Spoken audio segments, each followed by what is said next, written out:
tentang portofolio sendiri nih Pak Sarif. Jadi portofolio ini kan dulu di SNBP juga ada yang membuat portofolio. Kalau mendengar yang disampaikan Prof. Budi tadi, yang mendaftar SNBP 670-an ribu, sedangkan yang nanti masuk mungkin nggak sampai 200 ribu yang lolos SNBP, berarti yang nanti sudah membuat portofolio ini nanti seperti apa, Prof? Pak Sarif, maaf, baik Pak Sarif. Doa saya ya untuk Pak Sarif supaya segera profesor. Amin. Amin. Terus kemudian ini Pak Sarif lagi portofolionya apa sama dengan yang SNBP? Jumlahnya misalnya apa dulu seni pedalangan, kemudian seni tari dan itu apa sama? Kemudian kalau mau lihat syarat-syaratnya ada di mana saja, mungkin dari Pak Ahmad Sarif bisa menjelaskan secara singkat kepada calon mahasiswa Indonesia.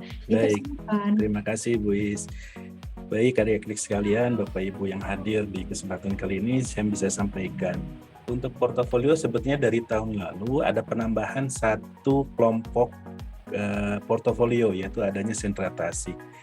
Jadi tahun lalu itu ada 10, mulai dari olahraga, seni rupa, seni tari, seni musik, seni karawitan, etnomusikologi, teater, fotografi, film dan televisi, pedalangan, dan tahun ini ada penambahan yaitu untuk yang sentra tasik.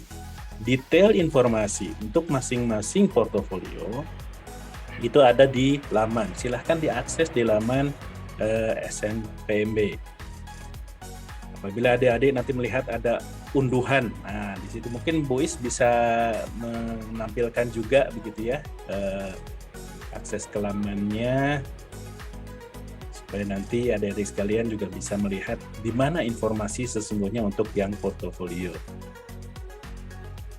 Kemudian berikutnya lagi, tadi sudah disampaikan oleh Bu Is, apakah mereka-mereka yang tahun ini ikut SNBP kebetulan tidak diterima, tetapi ingin mendaftar lagi di prodi yang sama atau sejenis, di perguruan tinggi lain atau di perguruan tinggi yang sama, apakah boleh menggunakan portofolionya? Silahkan. Jadi dapat menggunakan portofolio yang kemarin sudah diunggah. Mengapa demikian? Karena informasi portofolio untuk SNBP itu sama dengan apa yang ditampilkan untuk SNBT. Jadi portofolio SNBP itu sama dengan portofolio SNBT. Ya. Jadi adik sekalian bisa ngecek ini di laman ada dokumen dan file template. Nah, yang harus digarisbawahi adalah ini. Bahwa untuk pengisian portofolio, adik sekalian harus menggunakan dokumen dan file template yang sudah disediakan. Tidak menggunakan template yang bikinan sendiri. Karena kalau membuat sendiri, kemungkinan besar portofolionya tidak akan dinilai. Jadi untuk adik-adik sekalian, mohon sekali memperhatikan jenis dokumen yang diminta, lalu template yang diminta seperti apa. Semuanya sudah tersedia di laman. Informasi detailnya juga sudah ada. Itu ya. Nah, portofolio yang wajib ini, portofolio itu wajib dicantumkan bagi peserta yang mendaftar memang ke program studi dalam bidang seni dan olahraga. Tetapi adik-adik sekalian juga harus ngecek di laman PTN-nya masing-masing yang menjadi tujuan. Karena mungkin saja walaupun program studinya misalnya disebutkan program studi tertentu begitu, tapi persyaratan portofolio yang berbeda. Mungkin saja dimungkinkan seperti itu. Jadi misalnya ada program studi sentra tasik, tapi tidak mempersyaratkan portofolio sentra tasik, tapi malah mempersyaratkan misalnya portofolio teater atau portofolio musik. Itu yang harus diikuti. Silahkan dibaca di persyaratan yang ada di PTN-nya masing-masing. Persyaratannya apa portofolionya? Baik, ini informasi silahkan nanti bisa diakses. Mungkin itu dulu ya, Bu Is ya.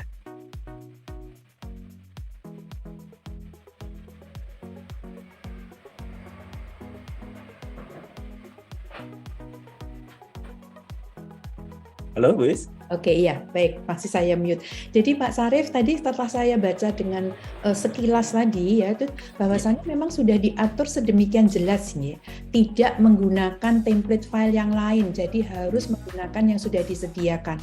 Dan ini tinggal diunduh gitu ya, Pak Sarif? Tinggal diunduh saja, ada semuanya di laman. Baik, gitu. Dan ini semuanya sudah jelas apa yang harus dilakukan gitu ya.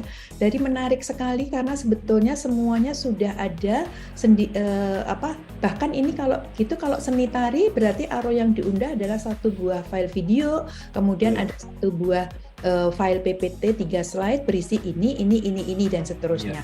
Ada juga yang menanyakan tentang ini di medsos motivasi itu apa sebetulnya? Motivasi diri ya kalau tidak salah itu. Motivasi mengikuti pendidikan bidang itu. Oh gitu. Itu yang ditanyakan. Nah itu apa sih isinya Pak Sarif? Barangkali bisa dikasih bocoran gitu. Bocoran singkatnya sih seperti ini. Kalau mau mengikuti atau memilih atau akan mengikuti pendidikan di bidang seni musik atau bidang seni tari misalnya, apa sih yang memotivasi masuk ke program ini? Apa yang mendorong adik-adik sekalian memilih program ini? Itu sebetulnya. Ya, jadi diceritakan saja. Diceritakan saja. Itu ya. Apa yang memotivasi, apa yang mendorong adik-adik sekalian memilih program studi ini? Dan itu nanti dibaca oleh penilai, dibaca dan dinilai gitu ya, gitu.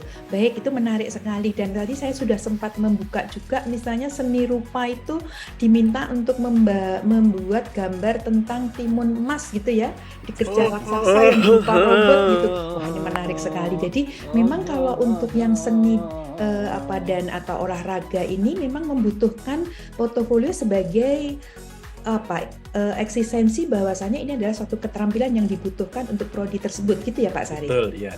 Artinya sebagai kompetisi dasar pada saat akan mengikuti pendidikan di bidang seni dan olahraga. Oke, jadi nanti kalau perlu nggak untuk jadi Pak Sarif itu katanya gini, kok saya misalnya nih mau memilih prodi yang kebetulan kalau dilihat di laman ada yang seni membutuhkan yang portofolionya itu adalah misalnya seni rupa, tapi ketika saya ambil satunya itu film gitu, film berarti nanti saya harus melengkapi dua jenis portofolio tersebut. Ya. Artinya kalau memilih dua program studi yang kebetulan dua-duanya mempersyaratkan portofolio, jadi adik-adik sekalian harus membuat dua portofolio sesuai dengan pilihan prodinya.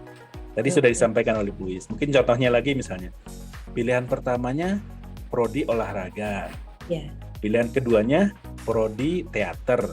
Jadi harus membuat satu portofolio olahraga, satu portofolio teater. Gitu ya. Gitu, jadi nanti kan saya tanyakan nih sama Prof. Arif ya. Jadi nanti gimana nih? Apakah nanti itu kalau misalnya nggak nyimpen atau nggak mengunggah itu bisa melakukan pendaftarannya atau tidak? Pasti nanti ada kaitannya di sini ya. Jadi artinya kalau tidak lengkap berarti kan tidak bisa mendaftar. Mestinya seperti itu karena tidak ada bahan untuk dinilai.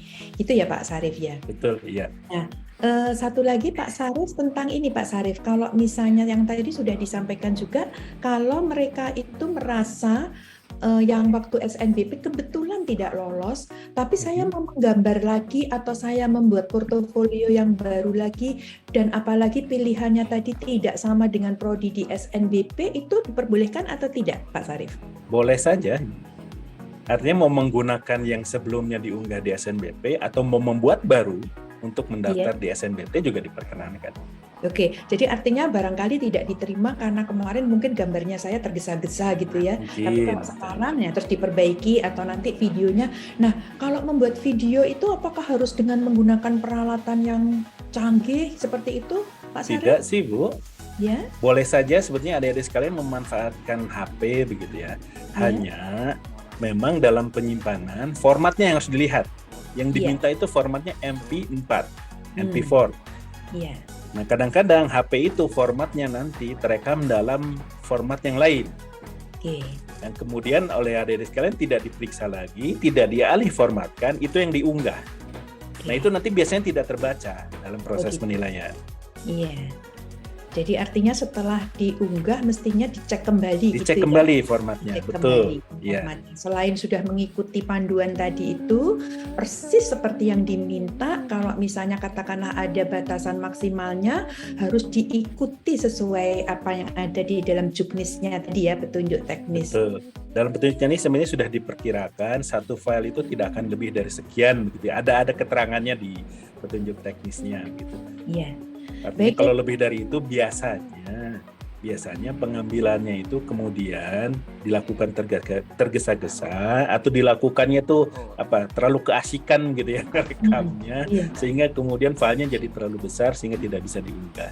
Iya, sampai durasinya juga diatur ya Pak Sarif? Diatur ada. Ya. Durasinya ada semua. Wah, terima kasih, ini sudah penjelasan yang pencerahan ini buat teman-teman. Boleh ada bocoran Pak Sarif, kalau yang di SNBP itu apa banyak ya yang mendaftar di Prodi Seni dan atau Olahraga? Itu cukup banyak atau tidak Pak? Kalau detailnya sih saya tidak begitu hafal, gitu ya, Bu. Tapi yang saya lihat memang banyak kan ya? banyak sekali. Lebih banyak dari tahun lalu saya baca sampai puluhan ribu juga ya, jadi banyak. Jadi artinya calon mahasiswa Indonesia ini banyak juga yang tertarik kepada prodi seni dan atau olahraga gitu ya. Karena ini juga prodi yang mestinya sama-sama punya masa depan yang baik. Nah, sama dengan dari tadi Prof. Azhari, kemudian Prof. Budi, Pak Ahmad Sarif, bolehkah diberikan tip bahwasannya kuliah di prodi seni dan atau olahraga itu juga sesuatu prodi yang ditawarkan yang punya masa depan yang baik, karena seringkali kadang-kadang orang tua justru tidak membolehkan nih, ngapain nanti ikut pedalangan dan lain sebagainya. Nah, itu mungkin bisa diberikan tipsnya dan pencerahan pada kami semua. Silakan Pak Sarif. Baik. Yang utama adalah kalau dalam memilih program pendidikan di bidang seni dan olahraga itu adalah passion-nya. Ya sebetulnya bidang lain juga sama gitu ya. Tetapi terkadang begini, terkadang misalnya mendaftar ke program pendidikan seni rupa. Karena apa? Karena suka menggambar. Pertanyaan berikutnya sebetulnya begini, di pendidikan nanti menggambarnya tiap hari gitu ya. Karena memang itu bidangnya.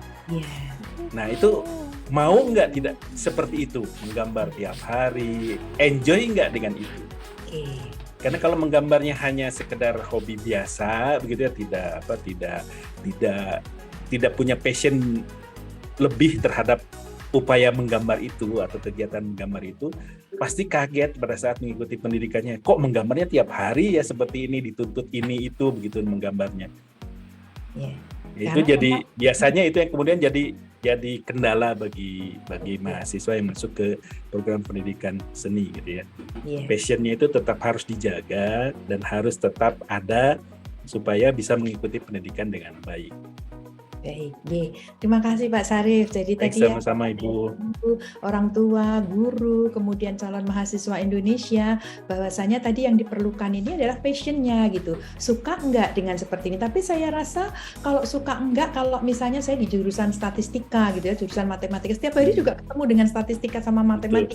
Sebetulnya semuanya sama ya, tetapi prodi seni dan atau olahraga ini juga bisa menjadi pilihan di UTBK SNBD. Terima kasih Pak Sarif atas penjelasannya. Semoga semakin memperbanyak dan membuka mata dari calon mahasiswa Indonesia. Ini adalah suatu prodi yang ditawarkan juga dan boleh dipilih, bahkan kombinasi juga boleh, prodi seni dan olahraga sama yang bukan, berarti membuat portofolionya cukup satu. Dua-duanya di sana juga boleh gitu ya. Itu adalah tergantung preferensi pilihannya. Terima kasih Pak Sarif atas penjelasan. Semoga sehat selalu.